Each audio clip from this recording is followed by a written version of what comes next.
Face à face aujourd'hui, face à face deuxième édition. Je vous rappelle, le jeu des comparaisons. Ça a toujours été un réflexe, un sport naturel chez les amateurs de sport, non seulement au Québec, mais ailleurs dans le monde. Alors, à l'intérieur de ce segment occasionnel que j'ai intitulé Face à face, vous êtes invité à donner votre avis. Vous devez choisir entre deux joueurs, deux entraîneurs, deux équipes. Aujourd'hui, ce sont deux joueurs d'attaque. Et en cette seconde édition, je vous demande de choisir. Et là, ce ne sera pas facile. Lorsqu'on parle de marqueur de but, là, choisir entre Mike Bossy et Alexander Ovechkin. Deux joueurs de deux époques complètement différentes. Mais quand même, lorsque ces deux bonhommes-là, en tout cas lorsque Bossy avait la rondelle, c'était pas long et c'était dans le filet.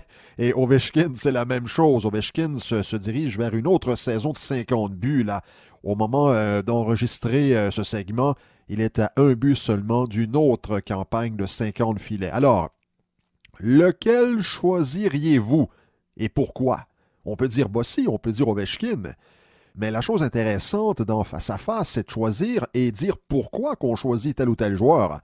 Et les deux ont de très beaux CV. Hein? Écoutez, Bossy, la touche du marqueur, ça a toujours été en lui. Et ceux qui l'ont vu jouer également au niveau junior n'ont jamais été surpris de ses succès dans la Ligue nationale de hockey. Parce qu'au niveau junior, avec le National de Laval à l'époque, alors dans les années 70, 309 buts, il est le seul joueur dans l'histoire du circuit junior majeur québécois à avoir 4 saisons de 70 buts. Alors, le fait qu'il ait marqué 573 buts en carrière, ça n'a surpris personne, là, parce que, comme je l'ai dit, lui marquer des buts, c'était tout à fait naturel. Et sa feuille de route aurait été encore plus éloquente si ça n'avait pas été de ce fameux mal de dos qui a mis un terme à sa carrière dans la seconde moitié des années 80. 573 buts.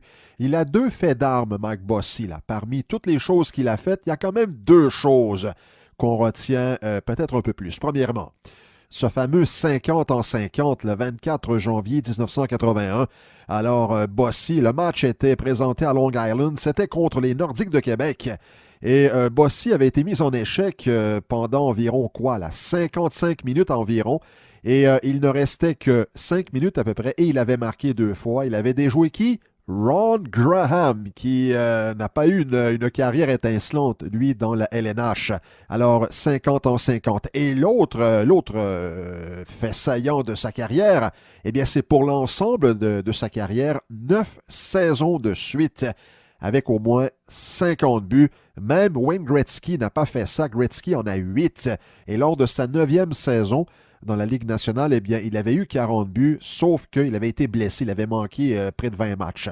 Mais ceci étant dit, 9 saisons consécutives avec 50 buts. Il est aussi au 3e rang au niveau des tours du chapeau avec 39. Et la chose que j'ignorais et que j'ai trouvé en faisant quelques recherches, son total de points en carrière, eh bien, cache une statistique des plus surprenantes. Il y a seulement Wayne Gretzky et Mario Lemieux qui le devancent pour ce qui est du ratio de points par match en carrière. Alors, Gretzky, 1,921 points par match, Lemieux, 1,883 et Bossy, 1,497. Bon, c'est sûr que Bossy n'a pas connu les fins de carrière que tout athlète rencontre. Il n'a pas perdu ses habiletés, c'est que c'est son dos qu'il a lâché. Alors, il a toujours eu de très bonnes saisons, Mike Bossy. Maintenant, du côté d'Alexander Ovechkin, qu'est-ce qu'on peut dire? On peut dire beaucoup de choses. Il a été repêché en 2004 au tout premier rang, très coloré, très spectaculaire, mais lorsqu'il a la rondelle... Et oui, comme Bossy, ça se retrouve derrière le gardien. Et comme Bossy, Gretzky et celle l'année avant lui, Ovechkin a marqué 50 buts à sa première année dans la Ligue nationale, 52 plus précisément. Et il a outrageusement dominé la colonne des buteurs depuis son entrée dans le circuit Bettman. La preuve, il a mis la main sur le trophée Maurice Richard à 7 reprises et il pourrait en remporter un 8e cette année. Et il y a seulement 4 joueurs, soit Dave Andreychuk, Brett Hall, Teemu Selanne et Luc Robitaille, qui ont inscrit plus de buts en carrière que le Russe en avantage numérique.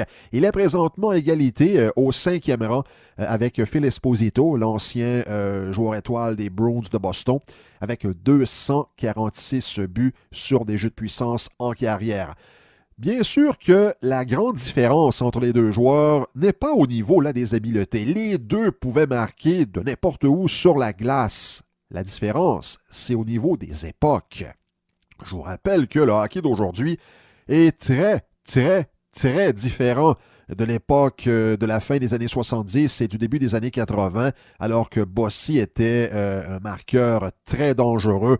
Les systèmes de jeu, là, aujourd'hui, sont beaucoup plus hermétiques. Beaucoup d'amateurs aussi parlent souvent du fait que les joueurs créatifs sont menottés dans le hockey des années 2000.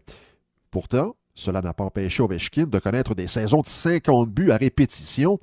Et permettez-moi de vous parler pendant quelques secondes de cette fameuse saison 2007-2008 pour Ovechkin. Il avait marqué bien au-delà de 50 buts. Il en avait marqué 65 au cours de cette saison. Mais écoutez bien ça. Selon le site hockeyreference.com, il se marquait en moyenne environ 5,5 buts par match dans la Ligue nationale en 2007-2008. Alors, 65 buts, et en moyenne, les équipes marquaient 5,5 buts par match. En fait, au cours des matchs, il y avait 5,5 buts par match. En comparaison, lorsque Gretzky a marqué ses 92 buts, eh bien, il y avait en moyenne près de 8 buts par match dans la LNH. Ça, c'était en 81-82. Dans la Ligue nationale. Alors, on voit que en différentes époques, il y a eu des avancées au niveau, oui, des systèmes de jeu, mais les gardiens de but d'aujourd'hui sont mieux équipés. La technique est très différente. Alors, est-ce que ça vient changer votre opinion? Alors, Mike Bossy ou Alexander Ovechkin? J'attends vos commentaires.